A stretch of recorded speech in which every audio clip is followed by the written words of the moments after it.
Now, I do not talk about religion on this channel because that is simply not my specialty, but I am a guy who can spot when a woman is using language that does not match her behavior.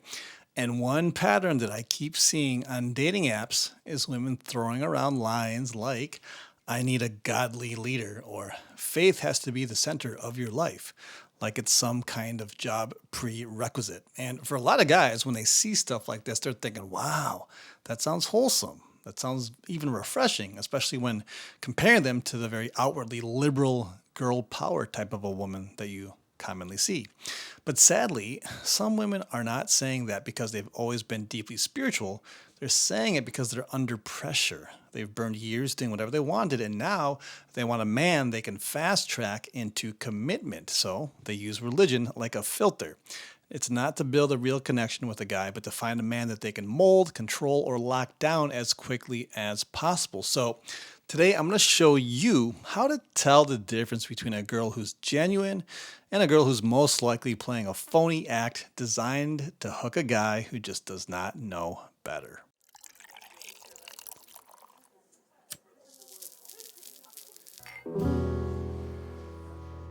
Hey guys, happy December. It's the 1st of December. We have one more month left in 2025. So how has your year been and how are you going to wrap it out? All right, so let's get into today's topic, which is these phony Christian girls that you see on a lot of times on online dating, because I've actually had a couple of clients reach out to me because they wanted to share with me some profiles that they saw and thought that, hey, these girls seem cool. But I had to kind of warn them because after I read it, I saw something very different and I had to remind them of these things. So first of all, let's talk about why are guys getting suckered into this? Well, I think that's pretty easy. It's pretty obvious. It's because, for many years now, guys have been really warned to look out for these overt feminists, the super liberal lefties, the girl power type of a chick. They're like, yeah, don't bother with her because she's totally like off the wall, like totally loony, a man hater. Just is not going to be a good kind of a girlfriend or potentially a wife. So they're like, okay, avoid those type of chicks. You want more, traditional women, conservative women, girls who are more comfortable being women, more feminine, more old school, that kind of a thing. So then guys kind of rushed and women rushed and kind of picked up on this, especially the girls who maybe aren't the super lefty style women, but women who are still out having a good time in their 20s, and the clock has been ticking. And they're like, you know what? I better jump on some train to make sure I don't lose my chance at getting married. So a lot of the guys, they would see these women who are like proclaiming, hey, they're all about traditional lifestyles, and they call them the trad wives or trad cons. And it's like, oh, they're talking about Jesus and church, and they want a man who's in touch with or has a deep belief in God and Jesus. And for a lot of men, this sounded really attractive. It's like, wow, that sounds really great, because I certainly don't want to be going the other direction with someone who has no religious background or any spirituality to themselves whatsoever. They want a Christian girl or a Catholic, a lot of the non-denominationals or whatever it happens to be. Men were drawn to that. They're like, okay, cool. She probably has some good values if that's the case. But unfortunately, there are going to be a lot of women who are not quite authentically faith-based. A lot of these women have recently got into it. Like I said, they had a crazy 20s, maybe early 30s, but they realize if I don't make a move, my selection of men is going to get a lot narrower. And they're like, you know what would be a great way? They're invited to go to one of those new age churches, went with their friends. They looked around like, wow, there's a lot of good looking guys here. So now all of a sudden they're preaching the faith. Their Hinge profiles are conservative. They're a Christian. They're all about, every little prompt that they have is all about serving God, going to church, loving Jesus. And I will say, none of those things inherently are bad. However, a lot of women are using it just as a hook to bait a man so she can reel him in. So let's take a look at some actual screenshots. I'm going to read these to you guys so you can know what to look for. So this one girl says, the way, this is from Hinge, by the way, the way to win me over is faith has to be at the center of your life. Having a positive outlook on life and truly living in the present moment, being kind, patient, humble, a good leader, and prioritizing your life in the order God calls us to. So let's just translate this. So faith has to be at the center of your life, meaning I want a man who's kind of a goody two-shoe, who's going to really treat me like a queen, basically, under the guise of Christianity. He's a guy who's kind, patient, humble. So this translates basically into, I'm going to probably have a lot of bad behaviors. I'm going to do what I want. I'm still going to be a boss babe. So you have to be a guy who's kind, patient, and humble. You're not going to say too much about my past or how I continue to be. And then prioritizing your life in the order God calls us to. So essentially, I'm going to keep tabs on you to make sure that you're following what God has intended for you as a man to do. And I'll be checking up on you to make sure you're doing it. That's essentially what she's saying here. All right. Another one says, green flags I look for. Godly leader, a man with a plan who's decisive and actually ready for marriage and kids. A man who's actually married, because I'm ready for kids right now. So that means that you better be ready for marriage and kids. And if you're not, then you're just you're a player. You're a little boy, and I don't have time for little boys. I want a real man. That's kind of what she's saying. A godly leader, a man with a plan. Basically, she just wants a guy to come in here, take charge, give her the good life, and, she's home free. And, a lot of guys, like I said, they're falling for it because it sounds great. Like, okay, cool. She's going to be a woman who's like all about that. I can be a strong leader. She'll follow my lead. And that's going to be awesome because, we all know that I talk a lot about masculine leadership here, and I certainly do, but it's not every woman deserves you as a masculine leader in their life. They do have to earn it. They do have to show that they're worthy of your leadership. It's not just give it out to any woman who comes your way, who's hot, who talks about, being a godly man. That's not how it works. So then, these are the things that, again, if you guys are out there using dating apps, which is fine, pay attention to it. Now, here's what I will say, because, I'm a kind of guy who always likes to give people the benefit of the doubt. We have to have generalizations. We have to live by certain stereotypes. We have to look at data and trends and be like, okay, these are some things to look out for. But I'm always somebody who will give people the benefit of the doubt. At least, okay, you know what? I'll open up an opportunity for us to get together for a date, and I'll see what you're all about in person and, give you a fair shot, okay? But, again, you should always be going in, not because you're like, wow, she's the one. I haven't even met her yet, but I just know she's a great fit and I love her. You can't be saying stuff like that. But go with an open mind. And the reason why I'm such an advocate for this is because, I'll be honest with you guys, growing up, being a guy who's mixed race myself, half Chinese, Irish, and German, a lot of people had different assumptions about how I was when I was a kid.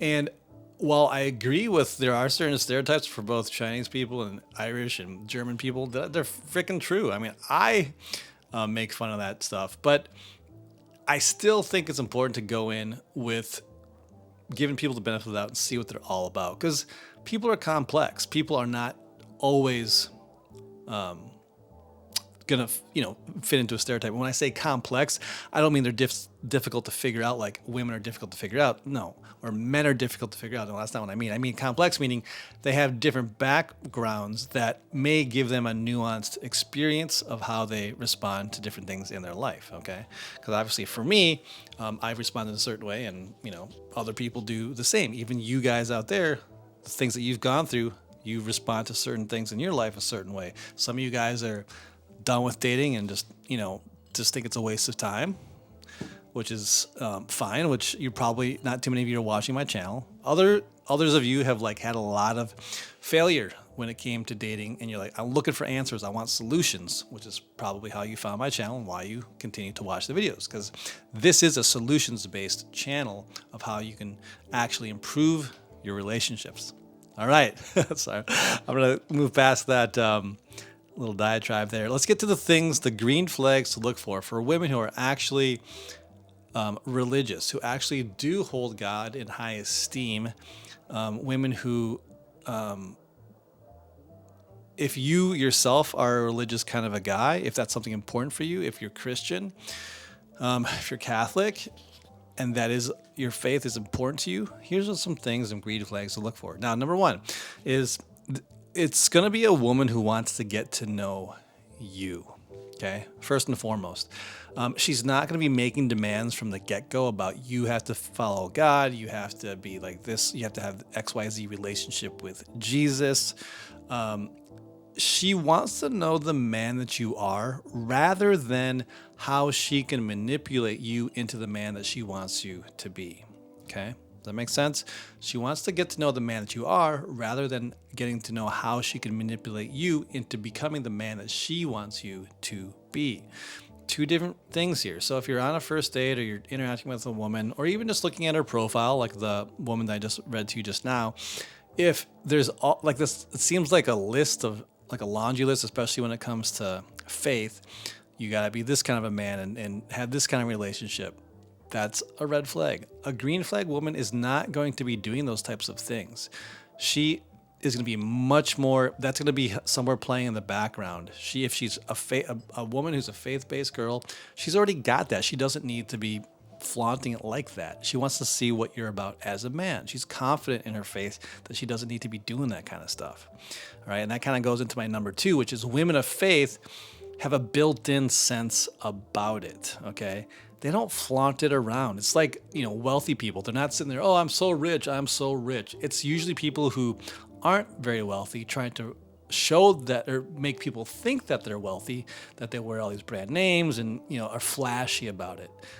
Generally, people who do have a decent amount of cash, they don't flaunt it. They're not being Mr. Baller. And this is the same thing for women of faith. It's part of how their upbringing. It's just something that's very natural to them. They don't need to be flaunting it around. It's not, women who are new to it. A lot of the times, the women that you see on the dating apps, they're a year into it, 6 months into it, and they're like, oh wow, like my whole life is so different now, because they think that this is the ticket to find themselves. It's like a golden ticket to finding a great guy, and so they're flaunting it. They're using it as sort of like like they're waving their. It's like a peacocking technique where it's like looking for attention. Like, hey, I'm all about Jesus. Don't you think I'm hot? Don't you think I'm a great choice? That's kind of how they're using it. Women who are really into it, they don't really need to do that. They're kind of like, I grew up in it. It's part of themselves. They feel solid in it. They don't need to prove it to anybody else. They don't need to push it onto anyone else. Number three, you must understand that a woman will adopt your ways if she sees you as a leader and wants to follow you as a leader. And this is the crazy thing. A woman, if she really respects you and looks up to you and wants to follow your lead, they'll oftentimes change their religion. They'll change where they live. They'll move to your city, state, country, if they really, really genuinely love and respect you. So this is why it's very important to be rock solid in your beliefs. Now, you could be a man of faith. Let's just say you're a Catholic guy out there. Well, you got to be certain about this, because you're the one who is going to have to lead her. You can't just be, oh yeah, we're going to be Catholic, but kind of being like a loosey-goosey about it. You kind of have to know and have a deeper understanding of your faith, because if she comes from a different Christian background and wants to follow your lead, chances are she may have questions, or she's going to be looking to you as to how do I become part of the Catholic faith. So you have to really know what you're doing. It can't just be this sort of idealistic, oh yeah, she's Christian, so yep, I got her and that's good and we're good because she's just Christian and I'm good to go, even though I don't really do anything myself. That probably won't work if that's an important thing for you. Now, if you're a guy who's not really a faith-based kind of a guy, you have to be firm in that, like and be like, hey, look, this isn't a big part of my life, and you have to acknowledge that with yourself. I'm not saying you have to go around shouting this out to every woman that you go and date, but you do need to be solid in that belief and just have an understanding like, this isn't a part of who I am. Now, this is kind of going on a personal note. I think it's always better to find somebody who shares those beliefs so there isn't any disagreement there. There isn't going to be a built-in friction if you guys have completely different views on religion. It's nicer if you guys have it's smoother if you guys have similar beliefs so that you guys are on the same page when it comes to those things. Now, if you're a man who happens to want to learn about religion, let's say you haven't been religious, or maybe you grew up Catholic, but you just kind of like, you're like a Christmas Catholic, you just go for Christmas and you don't really pay attention to it else other times of the year, okay? Or any other denomination for that matter. If you want to learn about it now, here's the thing that you should look for in a woman. Women who are okay, who are comfortable in their faith, they're not going to be pressing on you. They will be there. Like, let's say you have a question, or she sees that you are studying it. She'll be supportive of it. She's not going to hold it over your head like, see, you don't know this stuff and it's not good. Like, that's not what they're going to do. They're going to be supportive because they have that firm belief in their Christianity, in the Bible, where it's like, if you as a man have made that decision yourself to go into that world and want to become, learn about it and adopt that faith, she'll be supportive of it. She's not going to hold it over your head and wag her finger and, like some of the newcomer girls who are just flaunting it everywhere. And it's very phony. It's more of like a status symbol than an actual deeper belief. Girls who a green flag for a woman who's faith-based is she's just going to be supportive and be there if you have any questions, but she's not going to try to like force you into anything. Okay, so if you're a man who's not religious but is dating a girl who is, and you really do like her, you shouldn't just convert for the sake of her. You need to want to do this yourself. You need to be the one who's making that decision because, again, you need to be the leader. It's not about you going into her world. You need to make the decision yourself to like, I'm going to learn this for me, whether or not I stay with her. It's not just because of her that I'm doing this. You need to do that decision for yourself. That is the part that is the masculine leadership, that you should be doing things because you want to do them. Like I said, these are the 4 green flags to look for in women who actually are faith-based, who are genuine about it and not waving it around like an ass picture on Instagram. It's like, some of it gets a little bit ridiculous. So for those of you out there who are on the dating apps, just keep this in mind. This is something I run into a lot with the men that I coach, because a lot of them would like more traditional women, and they certainly are out there, but there are also some of these, like I said, a little flashy with their Christianity that just comes across as disingenuous. But get to know someone. Go on a date. Give them the benefit of the doubt. Go out with them and see what they're all about. And consider the things that I shared with you when you get to know them, so you have a lot better grasp of the type of a woman that they are. And if that's the type of girl that you are like, I'm solid with this. I'm solid with her to at least go on a second date or build up that relationship further. All right, guys, that'll do it for today. Remember, it is December 1st. We have one more month of 2025 left. If you guys have been thinking about coaching and want to start the new year fresh, if you want to get completely into the sophisticated scoundrel mode and dominate 2026 when it comes to relationships, dating, masculine leadership, just feeling like a brand new man, click that link down below. Book a free consultation with me. We'll talk about where you're at, where you're getting stuck, what's been holding you back. And if it seems like it'd be a good fit to work together, I'll walk you through how my coaching works, and we'll get you started right away. All right, that's it for this video. I will see you in the next one.